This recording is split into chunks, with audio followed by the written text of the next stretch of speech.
Want to know who I am? I am Anonymous, who is crazy about hacking. Actually, my blood is made of hacking cells. I am an ethical hacker and beginning my journey to make a big team of ethical hackers. All the contents in my video are subject to copyrights. And this is all for education purposes only. Any misuse of these tricks by anyone, I will not be responsible for any damage caused due to these tricks. Some people like to think that the deep web is a joke. It's not. In no way is it a place some half-assed show-off should even think about stumbling into. In fact, I would tell even the most seasoned of hackers with any fiber of a moral compass to stay the fuck away from that place. Because it's a place that will scar you and leave you terrified to follow the cyber footprints left by someone else's shadow ever again. I know this because I'm a hacker, or at least I used to be one. I had been using computers since I was 12 years old. I had always been fascinated with the idea of being a cyber crusader, determined to find the new uncharted territories of the internet. I'd gotten pretty good at utilizing bits of software here and there, and it even got to the point where the slow crawl of dial-up internet didn't even affect me anymore. Especially when you knew what processes you wanted active and which ones you could afford to kill to increase the crawl rate of your PC. In other words, I had a pretty good idea of what I was doing. By the time I was 20 years old, I could both safely and confidently call myself an ace when it came to hacking. I could keep up with the best and had made a name for myself among many other netizens on the web. In fact, I was among the few thousands who had managed to come up with the formula to hack the Google search bar in order to delve deeper into the directories to get what we wanted. Call it our own personal attack for having bought the rights for YouTube and slapping content creators with copyright infringements left and right. The early years of YouTube back then were not pretty. I had my channel taken down several times because of Google's little purchase. But that's neither here nor there. This plays no bearing on the story. I'm simply giving you a little history lesson, especially for all the younger netizens out there. Anyone who was a hacker knew about the deep web. It pretty much had the same purpose as most would speculate it does today. Drugs, guns, illegal imports, you name it, and that place pretty much had it. The deep web was, and is, the gateway into what is known as the global black market. I had purchased a few imported goods during that time and had a decent amount of drugs.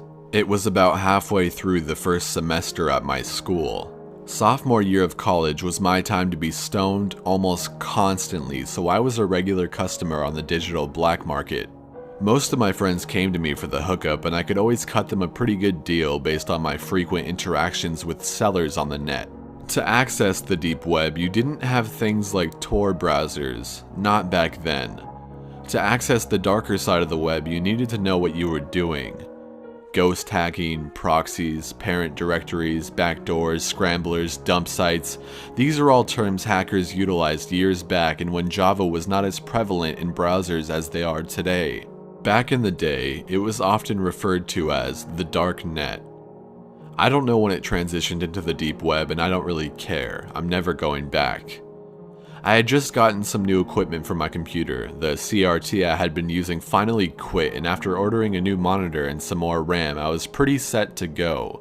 My plan was to try and barter for a better sound card when I could afford it with the vendors I went to on the dark net.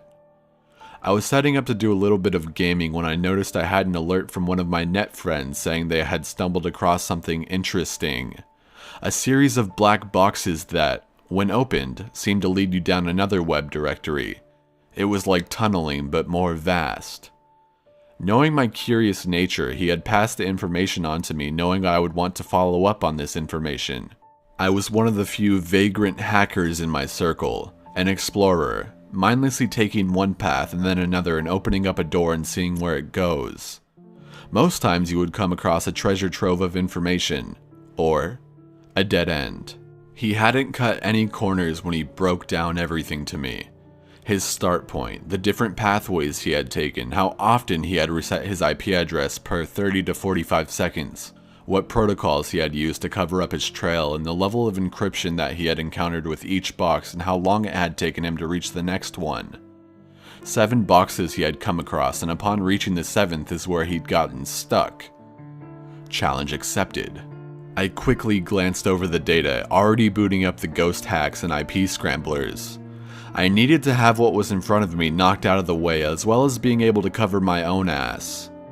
With the new encryption I had made, I would be able to latch onto an existing IP address for 30 seconds before bouncing to another one, making it seem like I had disappeared. This was great in theory, but forced my movements to be slow when it came to being able to do things on my sad little Inspiron. In 10 short minutes, I was ready to go. Like he had shown me, I followed his pathways and activated my encryptions to keep myself safe, wandering from parent directory to parent directory. It didn't take long for me to run into the first black box. Just a basic encryption that took almost no time to break through. Inside was a directory with 4 different subdirectories. I knew that the second link was where my friend went, but my curiosity led me to pick the first one. In about 3 minutes, I realized it was a dead end, so I quickly backtracked and made my way to the main directory, deciding that I wouldn't deviate from his original path. In about half an hour, I ran through all 6 black boxes, coming across the 7th and realized that the encryption on this particular box was very different. Every hacker, no matter how good, leaves a sliver of information behind. You just have to know what to look for. I knew my friend had been here and this is where he had gotten stuck. This was a unique lock, one that I knew would take a bit of time to break through the encryption. It was a Thursday night, I'd finished up my work early for a change and I wasn't called into work, so I had time to kill. Now this box was a tricky little shit. I had never run across so many tedious things to break through in my entire life. It was more annoying than an actual challenge. A tug here, a pull there, slipping and dipping and moving around all the different codes in an attempt to decipher just what all this information entailed. But I wasn't allowed the luxury of lingering because the minute I got distracted to see and understand what exactly I was swimming through, the encryption would completely kick me out of the box, forcing me to start all over again. After another 45 minutes, I managed to break through and I felt like I was sitting on top of the world, but the only problem was that I was in another directory again. Except this time, there was only one thing inside of it. It was a redirect hyperlink labeled WTTMH. I was too happy to know I'd broken through the damn encryption code blocking this pathway that I didn't even stop to think and wonder what those letters meant. Like a fucking pleb, I just clicked on the link and let it redirect me. My ghost was active, so I wasn't worried about being traced. It did its thing, redirecting me to another website. This site took a little bit longer to load. Possibly because my ghost was attempting to filter and tunnel through anything that would have pinged me on someone's radar. This was also an indication that I had entered through a back door. One that I really didn't have any business utilizing, but I did anyway. When messing around in the darknet, you only ever use the back entrance onto pages if you thought you were the shit and didn't think you'd get caught. That, or you were the site manager themselves. About 5 minutes later, the webpage finally loaded up. Soft, creepy carnival music played in the background, barely above the sound of a whisper. Even with headphones on, I had to really pay attention to take notice of it. Across the window, in big bold letters, read, "Welcome to the Monkey House." I was immediately intrigued. Being the huge Kurt Vonnegut fan that I am, I recognized the title for what it was. But for anyone who has read the compilation of short stories, I assumed I was about to walk into a place full of rebels, preaching on their soapboxes like they were Harrison Bergeron. I wished that had been the case. I wished it more than anything, now that I think back on it. A window popped up on the bottom right of the browser, a chat window and a greeting message. I'll never forget the way my heart almost shrank in on itself in response to that gray box. It read, "Welcome to the Monkey House, home of all the chills and thrills you can imagine and some even beyond your wildest dreams. Would you like a guided tour?" Despite my interest, I didn't want to linger around in this place. The host was most likely surveying the area and monitoring all traffic flows spilling onto the site, Hell, the site owner could have very well been the one pinging that automated message to me right that second. "No thank you," I wrote. "If you insist, do you already know your way around the monkey house then? I don't think I've seen you around here before." "No, I was referred by a friend." I couldn't believe I just straight up lied like that, but I had panicked. Something told me that this wasn't some bot. I was talking to a real person, and I already knew I was a lot further in the darknet than I normally wandered into. They could eat me alive if I gave them a single reason to get suspicious of me. Their response: "Oh, you mean for the event this evening? We had given guest vouchers to all of our VIP members so they could invite their friends to tonight's special event." Event? What the fuck? There was an event? I decided I would just play along so as not to give myself away. I had clearly come across a membership-only site, waltzing in through the back door like I owned the place. "Yeah, that's it. I'm sorry, but I'm afraid I don't know my way around and I don't see any guide links telling me where I need to go or even where I can go." "Well, you wouldn't be able to see any of that with a guest voucher anyway. The Monkey House is membership only, and the only way in is either through a voucher or an actual invitation. This explains why I didn't recognize your IP address." My heart dropped into my stomach. Oh shit, he could see my IP. Which meant that if I didn't turn off my piggyback code, they would see my IP change right before their eyes. Panicking, I quickly pulled up my command prompt window and stopped my ghost from scrambling my IP and latching onto another person's as they passed within my latch zone. I stared at my now static IP address, listing that I was from Turkey. "I see. Well, the event will be starting soon. Just follow this link when you're ready. Chatting is free, but the picture quality will be reduced to SD resolution since you're just a guest. HD is for members only." I understand. "Basic etiquette applies. You will receive one warning and then afterwards you will be banned. You are free to leave before the event has concluded, but your IP will be permanently blocked from regaining entry unless you are able to get a personal invitation to return back to the Monkey House. Your IP has been logged for future reference so that we may extend the invitation to you in the future. We will not be held responsible for any physical, emotional, or psychological trauma that you may incur due to attending the event. Do you understand the rules?" I was so fucked. "Yes, I understand." "Excellent. Well, as previously stated, just click on that link that I provided and it will take you directly to where the event is being taken place. Thank you for coming and enjoy the show."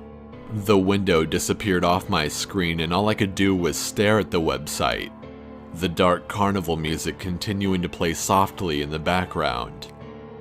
A ticker flashed across the top of my screen announcing that the event would be taking place in just a few short minutes.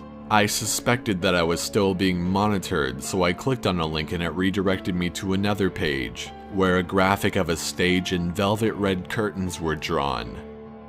Ambient sounds that you would normally hear in a theater. The hushed whisperings of the audience, shuffling of programs, and even a person coughing every so often could be heard. I was impressed. They'd certainly gone all out for this thing, whatever it was. When it got to about 10 minutes till the launch, another window popped up on my screen. This time larger than the first, and different screen names began to pop up inside as people came into the room. It was clearly a group chat window, the one that would allow all of us to talk to each other while the show began. Some people immediately passed off greetings, as though they were being reunited with old buddies for the game and knocking back a beer. I hadn't chosen a screen name yet, remaining as the default Anonymous 10235 or whatever the fucking number was at the end of it. A soft piano sound rang out and we watched the animated curtains part, and behind it was a video screen, more than likely connected to some live feed. The camera was off and the transmission was offline as stated in the top right corner of the window. People's excitement was clear in the chat and they all discussed what the event would be about. It must have been an understood rule not to talk in detail about what had been previously showcased in another session, as no one dared to drop hints or blatantly speak about what they had seen before. This was crazy. I was scared before I had even really did anything. Nothing was happening and I felt extremely on edge. That should have been my first sign that I needed to get the hell out of there. But I still hadn't said anything. Someone took note that I hadn't either. Hey, you think Anon went AFK? I went wide-eyed at the screen. Don't know. Yo, Anon, where you at? Say something, creepin' ass motherfucker. A chill ran down my back, slow and unsettling before I let my fingers fly across the keys. The first was to change my screen name. Wiki Blaster. It was a desperate attempt to combine two aliases I'd previously been known for into one thing. My mind switched back into hacker mode and I cleared my throat some, still mentally bracing myself for what was about to happen. I'll say something when I've got something to say, which won't be much seeing as how the show's getting ready to start. A few oohs and oh snap in response. I wasn't about to get an ego over some smart-ass comment, not when I was in unknown territory like this. In hindsight, I should have just left. I should have just said fuck this place and dipped out of there. But I was too afraid of giving myself away, especially now that I had bothered to open my stupid mouth. A hailstorm of messages flooded the chat, mostly people counting down the seconds as we hit the 1 minute mark. A time ticker appeared over the video window mounted on the stage when it hit 30 seconds. They went from white to pink and then a shade of red, growing darker as the numbers decreased slowly to 1. 0 was completely blood red and then disappeared from the screen as static appeared in the video frame. The show was about to begin. A person with a mask appeared on the screen. The mask, a stark porcelain white with a pair of painted blue eyes and a black twisted smirk spreading across the lower portion of it. Their wild, matted hair stuck out around the edges of the mask, the rest hidden by a silk top hat. He was dressed to the nines, a deep red and black three-piece suit and half cape draped over one of his shoulders. He held a long, black cane with a silver skull atop the handle as the decorative piece. Good evening to you, ladies and gentlemen. For all returning members, it is so very good to see you again. As for all the newcomers, I welcome you to the Monkey House. I'm your host, Hans Twilight, the ringleader of this humble little carnival of mine. I couldn't help but laugh a little, feeling some of my anxiety wash away. What the fuck was I watching? I had been so worried about a sideshow freak like this. Jovial music played in the background of the video and I leaned back in my chair, silently fussing at myself for having gotten so worked up over nothing. We have a very special treat in store for all of you this evening. Are you ready for this little show of ours to begin? The chat room was soon flooded with messages confirming that they were, in fact, ready. Hans appeared to be looking off to the right where the window was and he let out a chuckle. Rolling the cane between both of his leather-gloved hands, he leaned towards the camera a bit more and tilted his head to the side. Very well, let the show begin! He stepped away from the screen, giving out a wide, flourishing gesture with his cane as he pointed the tip to an area behind him. It was too dark to see anything until an overhead light came on, illuminating a man strapped to a table who was wearing an elephant mask. He struggled against the leather straps binding him just as a buzzsaw roared to life at the space between his legs by his ankles. There was applause being heard in the video, something I had assumed, and hoped, was just an audio track that was playing in response. The chat was going crazy with excitement as my heart sank into the pit of my stomach, the realization of what was happening hitting me. I immediately covered my mouth with my hands. Oh my god. Starting out the night, we have Ringo, ladies and gentlemen.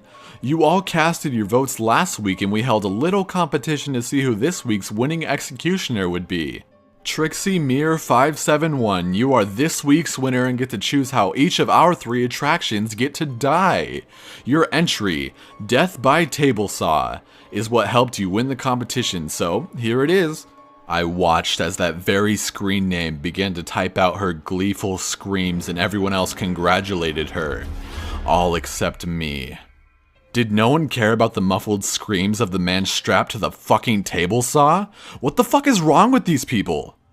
I was sitting there, literally watching as Trixie typed more stuff into the chat window.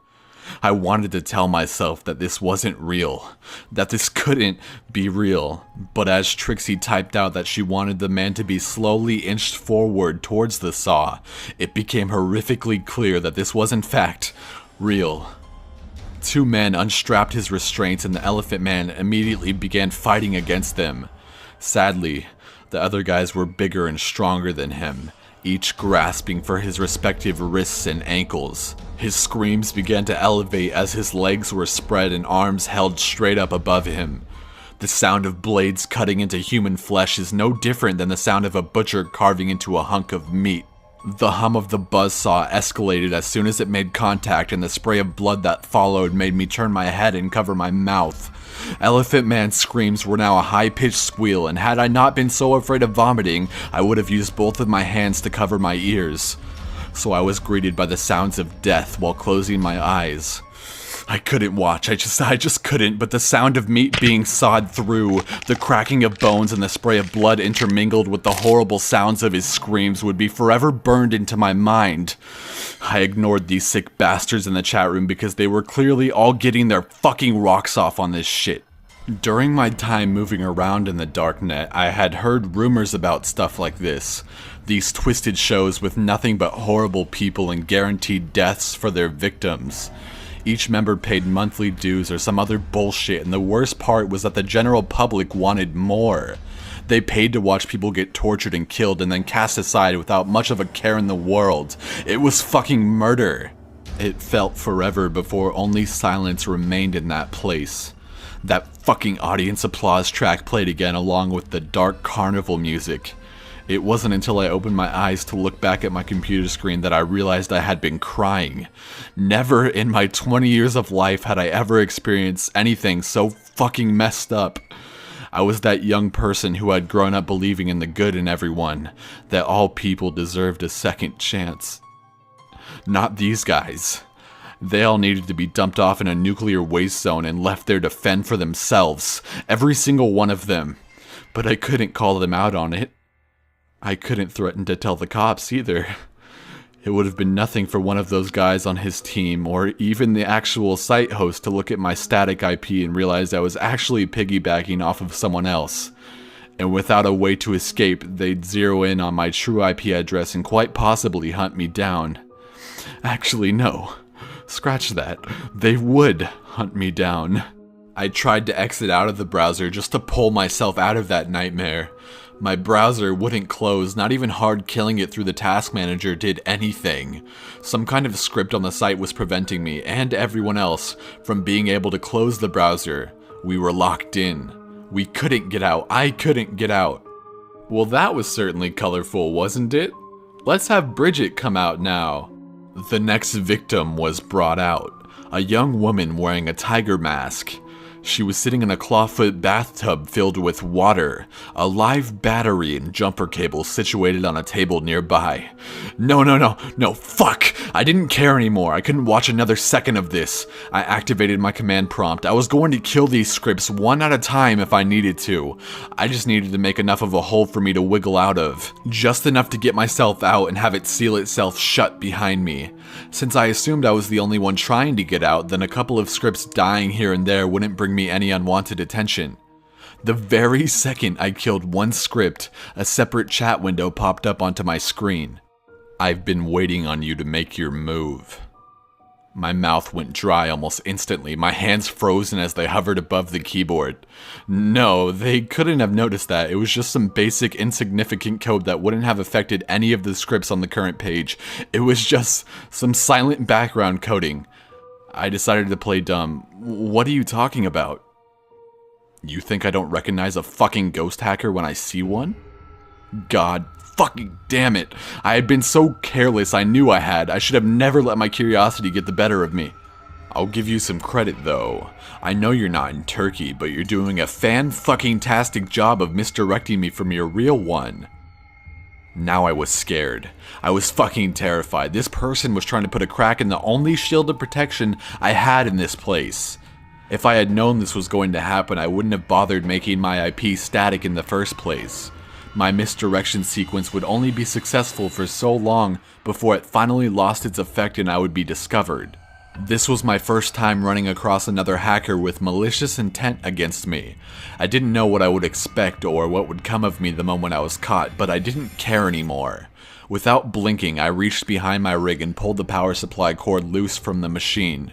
My screen went dark and the carnival music was no more. I didn't waste another second. Getting my tools out, I started dismantling my tower, all but ripping parts out of the machine before dumping memory sticks and various other components into the bathroom sink. I flooded them in the basin without a second thought, returning to my room and grabbing a handful of refrigerator magnets and started running them across everything that had been inside my rig. My roommate walked in just as I was stripping the shell of my rig to the bare minimum, and when she asked what I was doing, I told her that it was in her best interest to not pry about it.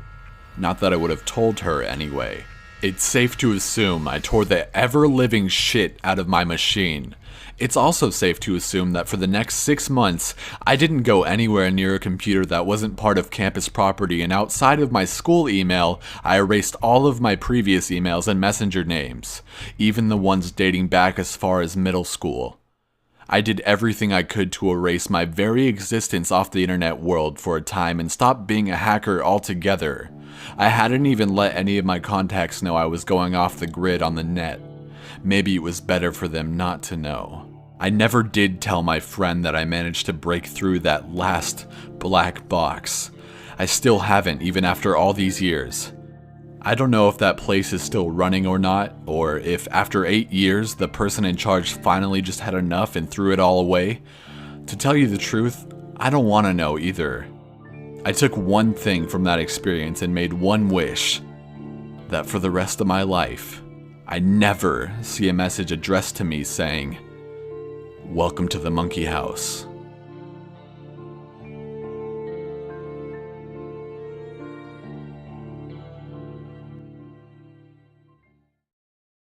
Haven't joined my army yet? Go on and join my army. Be careful, Anonymous is watching you.